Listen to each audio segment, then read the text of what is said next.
Khadija, the mother of believers. I am spiritually and financially abundant.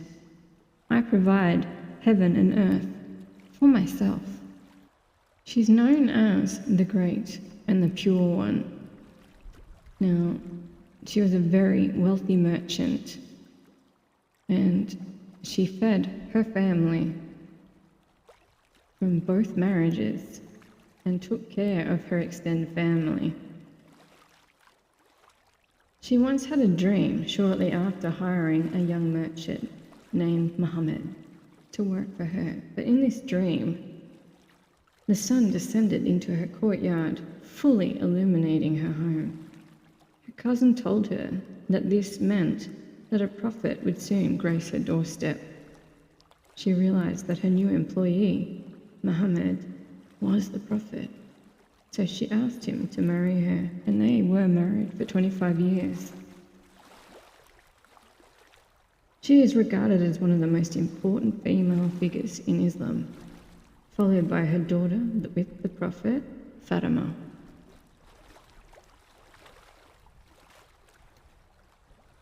Now, working with the divine feminine energies in the spirit realm, when your soul selects her or she comes to you, there's an ancient narrative and a destructive misunderstanding that we are going to be spiritual. Then we have to renounce the material world. The body, however, is the soul's chance to be here. So a healthy relationship with the material world is crucial and integral to reaching our spiritual potential. Khadija represents the power and importance of knowing that we can provide for ourselves.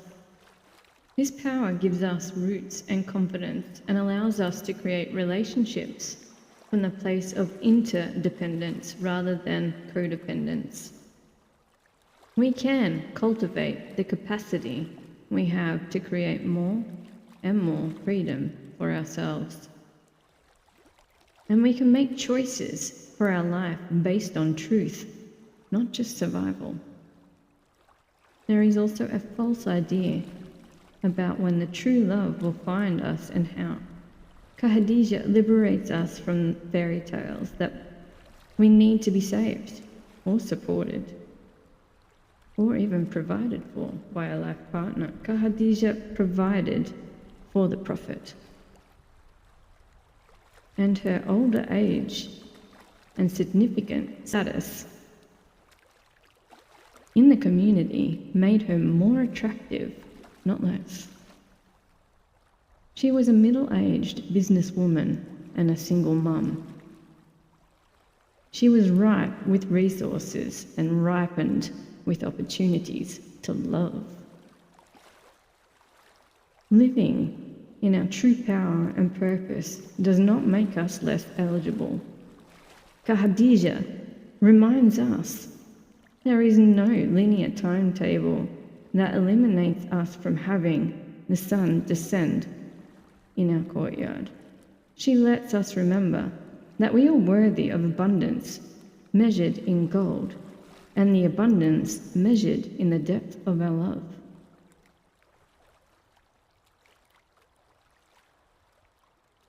So now, we are going to allow our soul to meditate.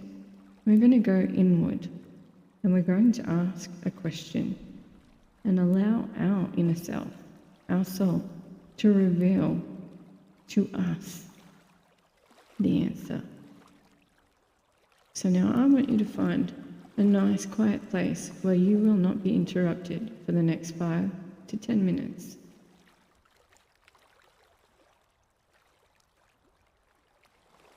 Bring with you a nice refreshing glass of water.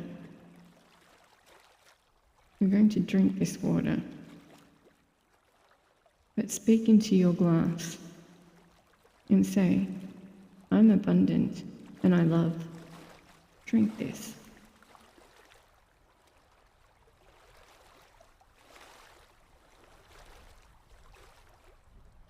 Now sit. peacefully. Now, while you're feeling in a nice, peaceful state of mind, set this intention. I am spiritually and financially abundant. I provide heaven and earth for myself. Now, let yourself drop back into your energy. Breathing deeply and gently into your belly.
Now we're in a calm state. This is where we ask our soul, do I feel worthy of abundance? Allow yourself to answer. You don't need to speak this out. It is personal.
Now coming back to ourselves. Just stretch. Gently coming back to your body. Opening your eyes. Now any answer you received is just for you. You can repeat the process and ask any reason why. Just let your soul be the guide. This will help you release any triggers, be able to do the work that you need to be in a state where you know you are worthy, because you're always enough. Anyway, have a beautiful day.